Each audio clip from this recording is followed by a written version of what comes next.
Welcome to Sikhcast, brought to you by Sikh Research Institute, illuminating every path. Waheguru Ji Ka Khalsa, Waheguru Ji Ki Fateh. My name is Jasleen Kaur, and I'm a trans creator on the Guru Granth Sahib project. We're excited to announce the release of Guru Arjan Sahib's Gatha Bani. Gatha refers to a song or a verse or a profound discourse, one that we might have with ourselves that goes beyond just simple praise and devotion. There's no rag or musical mode to this composition, but it holds great profoundness within its short saloks. Gatha teaches us through this profound sort of narrative or discourse with the self how to overcome the 5 thieves of lust, anger, greed, attachment, and ego.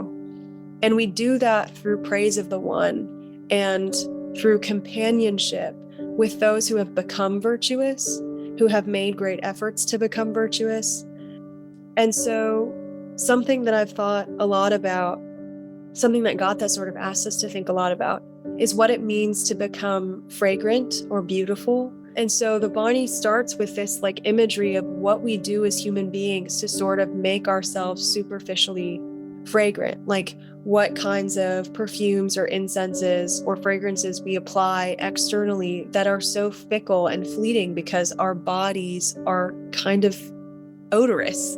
And so the question is what kind of fragrance am I pursuing? Am I pursuing a superficial fragrance that comes from somewhere else and leaves so quickly? Or am I exploring a little bit more what it means to be fragrant internally so that I actually am the one emitting that fragrance? I'm not having to find something to cover up the sort of lack of fragrance that I have. And that same kind of idea is explored later on when the Guru uses the imagery of the sandalwood tree and says, even a neem tree, which those trees are known for their sort of bitterness or lack of fragrance, even a neem tree, when put in the presence of a sandalwood tree, can become like the sandalwood, can become fragrant. But a bamboo tree, which are known for their height, which we can interpret as pride or arrogance, and their hard shells, which we can interpret as stubbornness, a bamboo tree in the company of the fragrance of a sandalwood tree will not ever absorb that fragrance because they just are too closed to that. They're not allowing themselves to absorb that fragrance.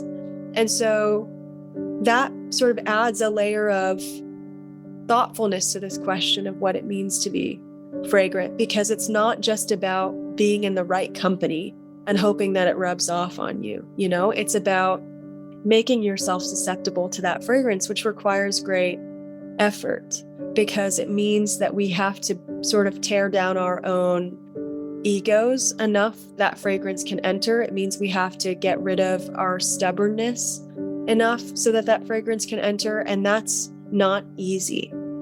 And so I've just been thinking a lot about what it means to become fragrant in that way, to be susceptible to becoming fragrant in that way.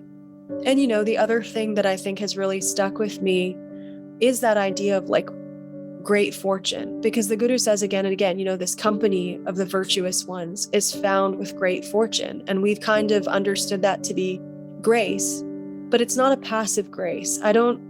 It's something other than just sitting around and waiting to be given that grace and that company. It requires great effort. Like we were saying with the fragrance, it requires us to do a lot of work to change our behaviors and our outlooks, to rid ourselves of our stubbornness and our pride. And it is through great effort that our deeds change, and our deeds change enough that they are what create our good fortune too. So I think those are my takeaways of asking this question constantly of what kind of effort am I making and what kind of fragrance am I seeking? I think those are my 2 sort of takeaways from the last few months. And I'm sure there will be more because this is, again, a profound discourse. There's 24 saloks. They are short, but they have so much weight to them. And so I hope that you will take time to explore them for yourself and try to understand this profound narrative, this profound discourse. And as always, take your time exploring the word meanings, the commentary sections, the translations, the footnotes even, and see what you get from this discourse. Waheguru Ji Ka Khalsa, Waheguru Ji Ki Fateh. Read the translations and commentaries at gurugranthsahib.io. You were listening to Sikhcast by Sikh Research Institute, illuminating every path.